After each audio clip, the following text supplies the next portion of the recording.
102.1 The Edge. It's a Sofa Beach session. My name is Jay Brody from the B Team, joined by Katie Munshaw from Dizzy. Katie, thank you so much for joining us today. Hi, thanks for having me. Okay, so your band, Dizzy, you guys are from Oshawa, Ontario.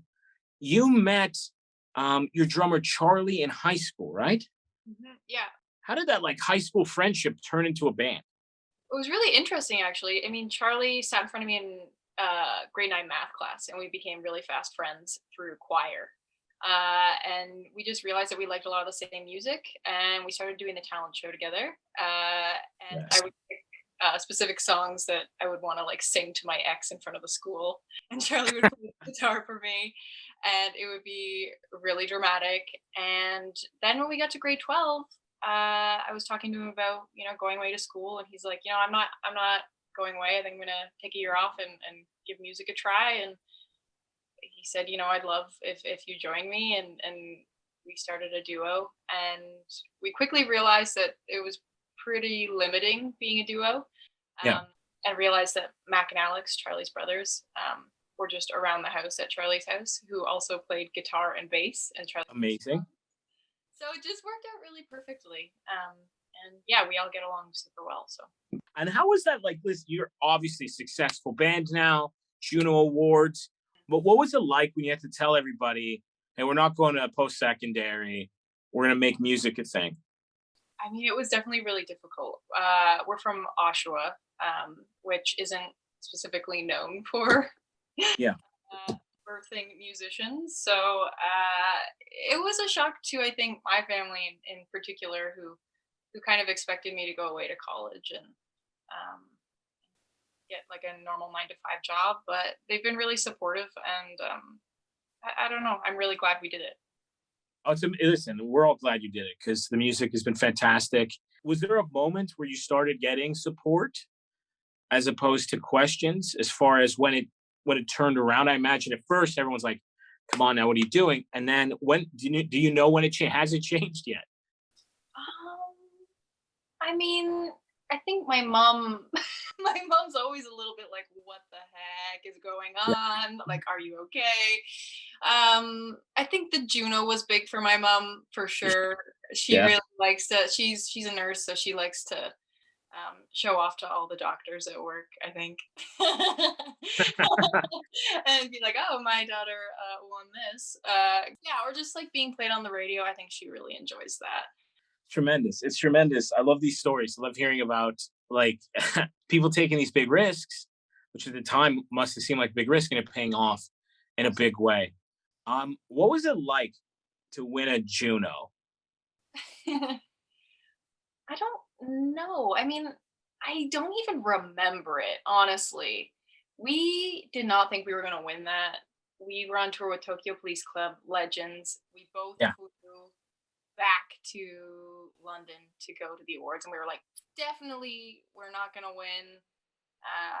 So we got trashed. We got absolutely smashed. And then they called our name, and it was kind of just like, what? And I remember as soon as we got off stage, we all just looked at each other, and I was just like, we don't deserve this. I don't know if anybody else has that feeling of imposter syndrome in the sense of winning awards. I was just like, this isn't real, and it actually doesn't mean anything because they called the wrong name.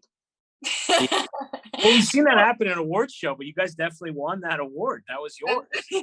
Yeah, I guess so. But yeah, that's what it felt like. Oh, being trashed to the Juno sounds like a good time, though. It really was, yeah. What was your drink of choice as far as the Junos go? Oh God, I can't remember. I'm sure it was rum and Coke or something like that. Something messy. Something messy. Not an award-winning drink, just something that gets the job done for that award. That's tremendous. So we're going to hear something off the Sun and Her Scorch. You have a performance ready for us. Tell us about the song Sunflower. Yeah, Sunflower was one of the first songs that we wrote for the Sun and Her Scorch.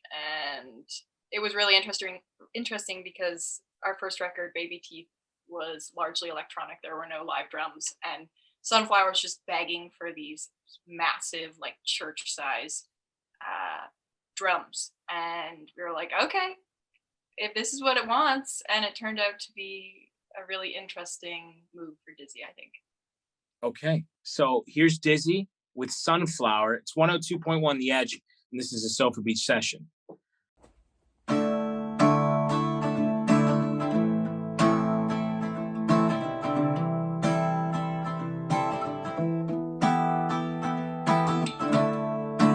Take me to the roof, I wanna hear the sound of what a broken heart does when I fling it to the ground.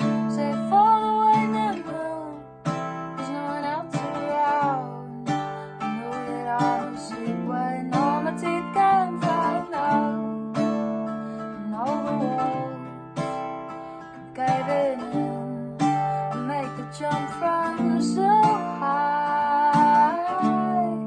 And wake up in my bed, a song stuck in my head. And all the kids out on the stoops, they're singing. Sunflower, are you even really in bed?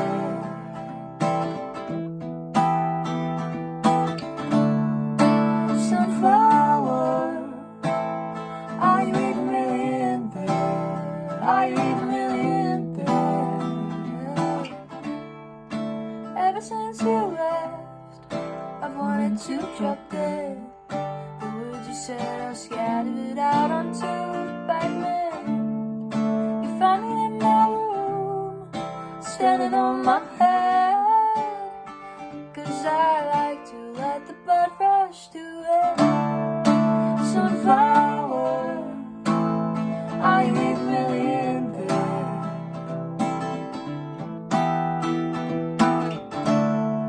Sunflower, are you even really in bed? Are you even really in bed?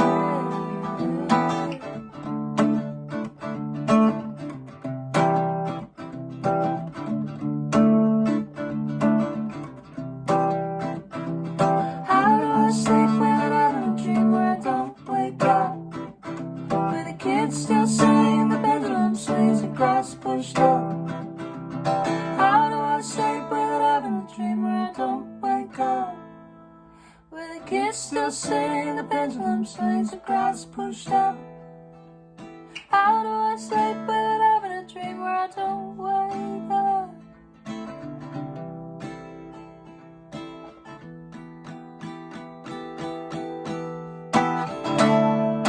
Sunflower, are you even really in bed?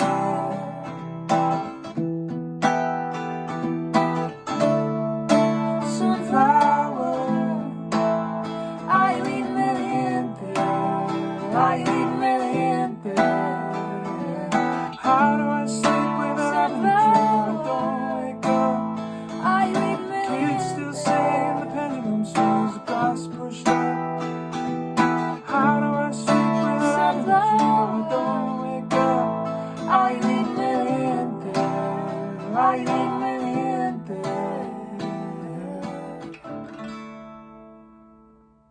Amazing song, amazing performance. You guys recently started touring again. How was it like to hit the road again after a long time away from it?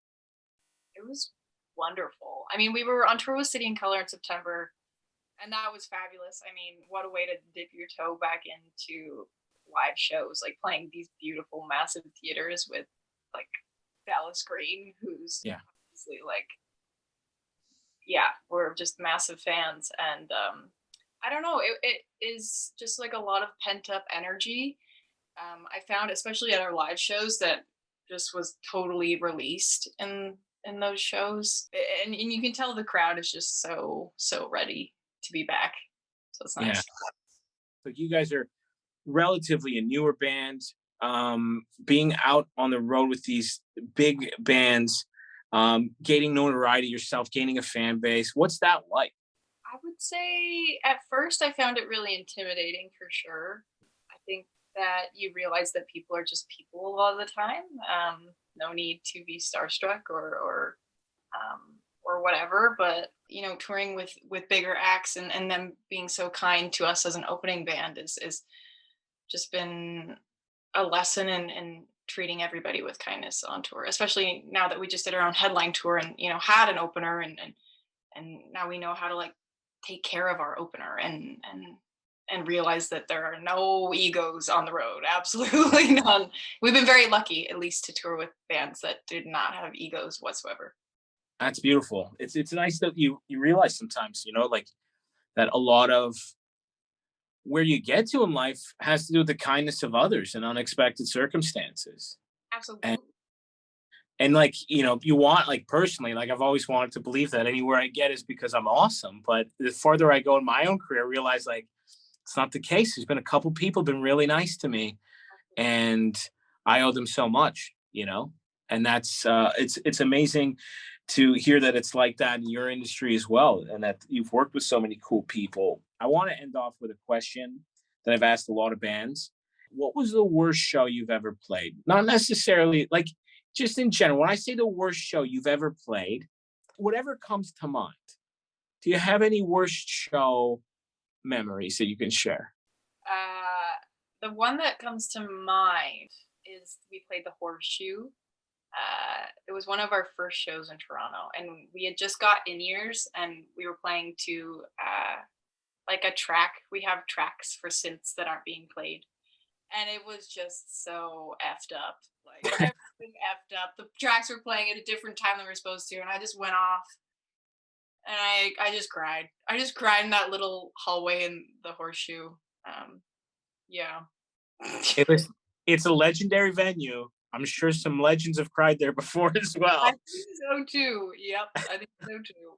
It's a tear-stained hallway, Yeah. and you've had some great performances since. The Sun and Her Scorch is out right now. Katie, thank you so much for your time. Your band's tremendous. You're gonna leave us with a song, and I'll let you decide what you're gonna play for us. But I'm sure it's gonna be tremendous. And thank you so much for joining us today for the Sofa Beach session. Thank you so much for having me.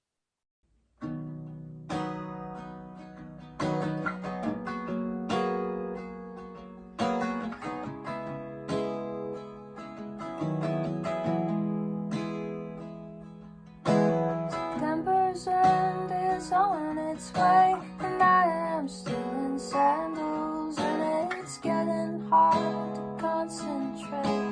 For all the poor decision making, and daylight savings time is nipping at my ankles. When the sun goes down at 4 o'clock, I miss the way it lit my whole world up.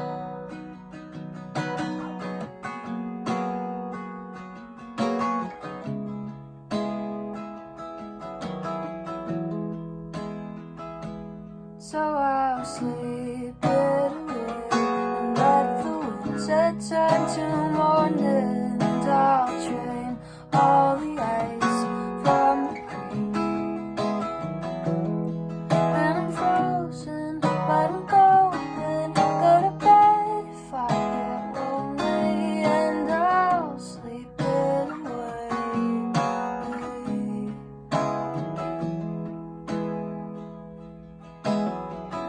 It's nearly Valentine's, and I am still in shambles, and it's getting hard to compensate for all the sick days I've been taking. And daylight savings time will throw me off my handle. When the sun comes up, it's obvious I'm not the man I thought that I once was. So I sleep it away, stop the spin from my heart warming, and I'll sweat like a kid in my sheets. And I'm older, but I'm golden, so too young to be so lonely, and I'll sleep it away.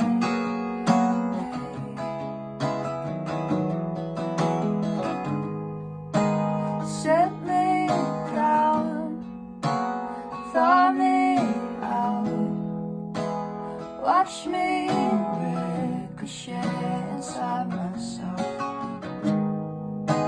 Set me down,